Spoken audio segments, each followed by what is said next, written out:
I don't care what your measurements say. This piling is in violation of the setback agreement. You need to remove it by Friday. I stepped onto my wooden pier at dawn and a stranger barked that I was on his land, then pointed at a bright orange boundary marker jammed into the sand like a warning flag. The water was glassy, and the air smelled like damp rope and pine needles. My coffee shook a little, not from the cold, but from the nerve of it. This is a dramatized story, but the HOA tactics are real. He wore boat shoes and a grin that didn't reach his eyes. He said the shoreline changed, so the pier must be his now. He even held up a printed notice he claimed came from the community board, like paper can magically move dirt. One plain thing was at stake: access. If they labeled me a rule breaker, they could fine me, restrict my key fob, and make my summer home feel like a prison with a nice view. I tried the polite route first. On August 9, 2024 at 6:40 a.m., I walked to the clubhouse office and asked for the boundary map they were using. The manager smiled like I was asking for a secret recipe and said, "We don't get involved in neighbor disputes." Meanwhile, the guy from the shore sat outside on a bench, loud on purpose, telling anyone who passed that I was stealing waterfront. Two neighbors stared at the floor tiles like they were doing math. So I got methodical.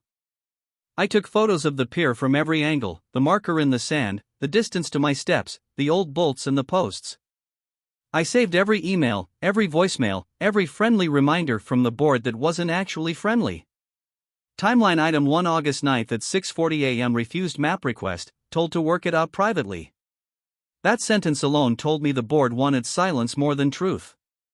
Next, I went full receipts mode without raising my voice.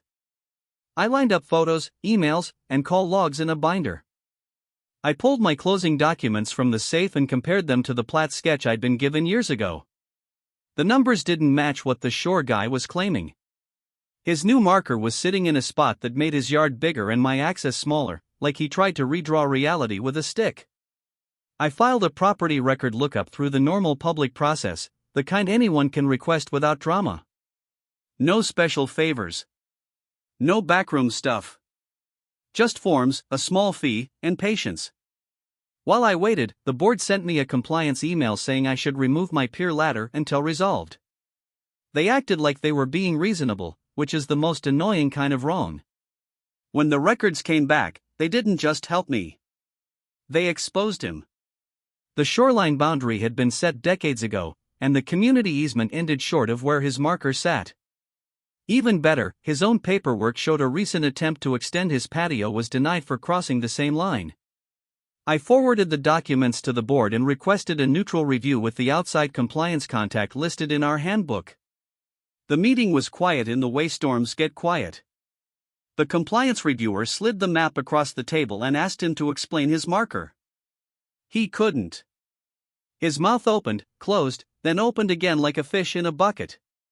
The board backed off fast, removed the warning emails, and sent a correction note to both of us. 2 days later, the orange marker was gone, and my pier ladder stayed right where it belonged. Funny how bold people get until the paper trail starts talking back.